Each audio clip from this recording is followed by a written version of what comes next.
All right, good morning, and thank you guys for joining us for the 8 a.m. news and weather update. You're joined by Amarachi. I'm joined here with meteorologist Jim Howard, who's going to give us an update on the chilly conditions. I know people are going outside and they're feeling that coldness, maybe turning around and getting a jacket if they missed it. Yeah. Yeah, ideally, grab the heavy winter gear before you head outside. If you've got a remote car starter, click that button, let the car get running, so you don't have to wait for that heater to heat the cabin up. I still have yet to own a car that I can do that with. Does yours do that? No, it does not. Okay. One can hope. It's a hard nope. No, I don't have that. One can hope soon. But that's a good feature to have on these kind of mornings. Otherwise, I'll usually run out, start the car, and run back in the house, get that heater going. We've got wind chills out there right now, 21, 22, 23 degrees. Compared to yesterday morning, it's quite a reality shock. So I'll dig into those numbers, get you guys set for the big transition into the new year. Perfect. Officially less than 48 hours away. We're Almost there. We'll talk about that in just a bit. Perfect, thank you. Sure. And I wanted to get to one of our top news stories from yesterday. The Pitt County Sheriff's Office is investigating a murder that happened where a man was found in a roadside ditch. Haley Hollinger spoke with Sheriff Paula Dance to get more information on this investigation, and she has that now. Office has been investigating the scene where a man was murdered late Sunday evening. 8:10 shots were heard by a local employee or by an employee of a local business. Around 5 shots were heard. That person did not call that in to us.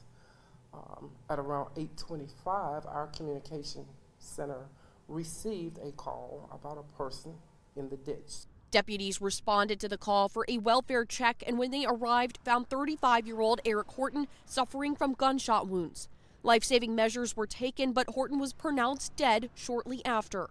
At this point, it appears that the victim had been shot at least twice that we are aware of, but then again, we are awaiting autopsy results in this case. Investigators also say they believe Horton was on foot and that shots were fired from a vehicle.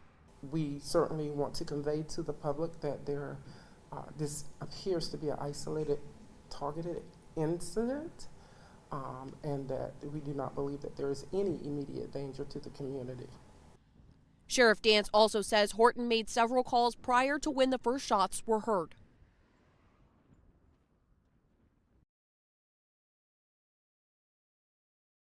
All right, and turning now to our forecast, because Jim, I know you got some things for us. You got some good news for some people. Some others are going to say they don't want the cold temperatures. Well, if you want good news, no precipitation until yeah. maybe Saturday. So that's good news, I think, although we are in a drought out there. Yeah. But I like the blue skies. We're going to have that through the end of the week before clouds come in Friday night. And again, a rain chance Sunday. So let's switch over. We'll pull the weather graphics up. And generally, I wanted to start with my New Year's Eve forecast. A nice quiet transition out of 2025 and into 2026. So as the ball drops, or the possum drops, or the pickle, the emerald, what were some of the other? I can't remember. There's a bunch crab of drop. Yeah, crab drop. Wherever you're going, whatever you're doing, dress for mid-30s, generally midnight tomorrow night. There will be no precipitation falling from the sky, just the confetti, as we say. Hello to 2026.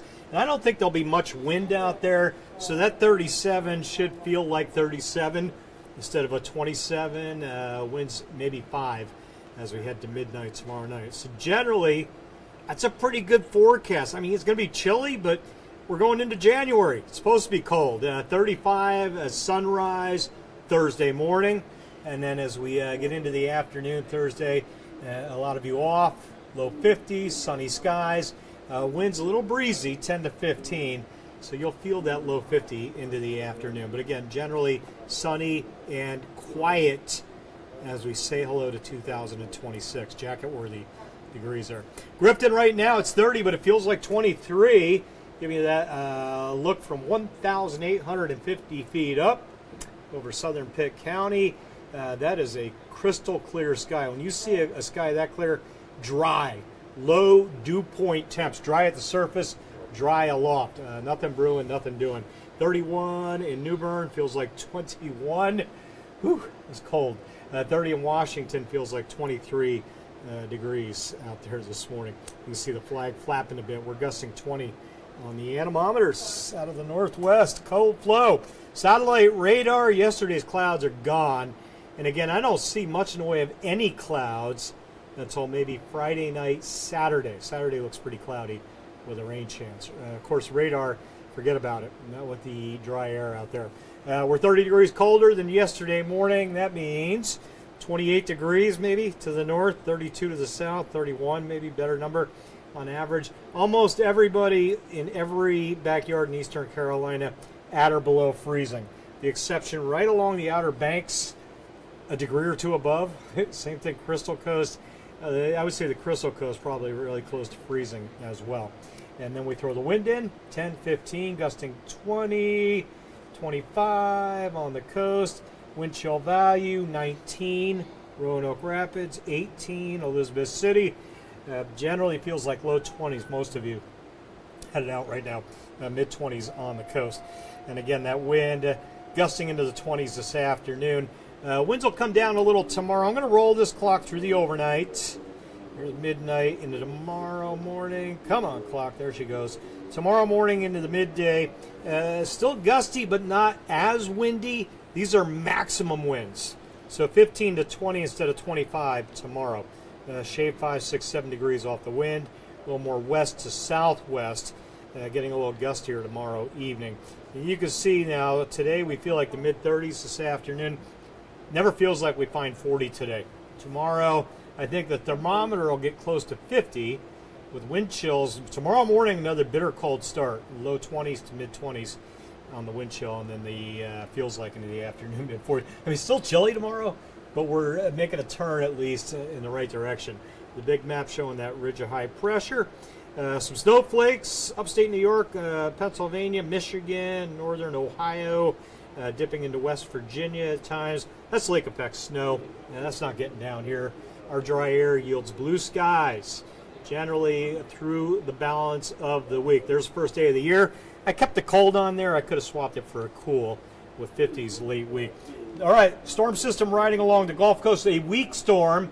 There it is Friday. Let me zoom that map in, tighten it up.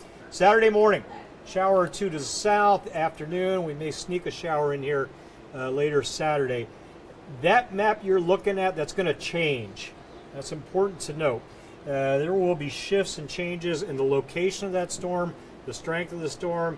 A lot of the data says it will be further south than what I'm showing you right now, and if that's the case, there will be no rain for us.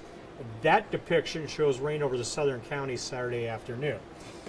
So with that in mind, dry through Friday, coldest days today and tomorrow, low 40s to upper 40s, and then generally low to mid 50s, Thursday, Friday, Saturday, Sunday, Monday, Tuesday. Only precip chance Saturday, chance. Right now I'm going to put that at 40%. It does look like we'll be clouded in on Saturday. Tough to imagine we'll get much sun in here.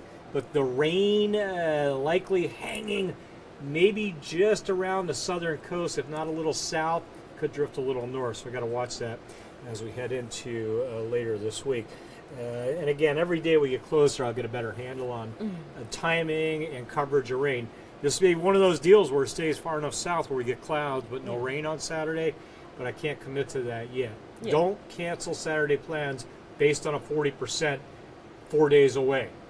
Too much variability this far out. Yeah, it's a toss-up right now, but we'll know more in the future for sure. Yeah, tomorrow morning I'll have a better handle, and then by Thursday morning I should be able to say with a high degree of confidence what's going to happen on Saturday. Perfect. Thank you, Jim. Well, that's all the time that we have for your 8 a.m. news and weather update. You can join us here again at 9 a.m. You can join Charlie Ironmonger, who'll be back on the desk giving you all the different news and weather. But for now, hope everyone's having a happy holidays and happy coming up New Year. It's less than 48 hours away now. So happy New Year to everyone out there, and we'll see you later. Bye.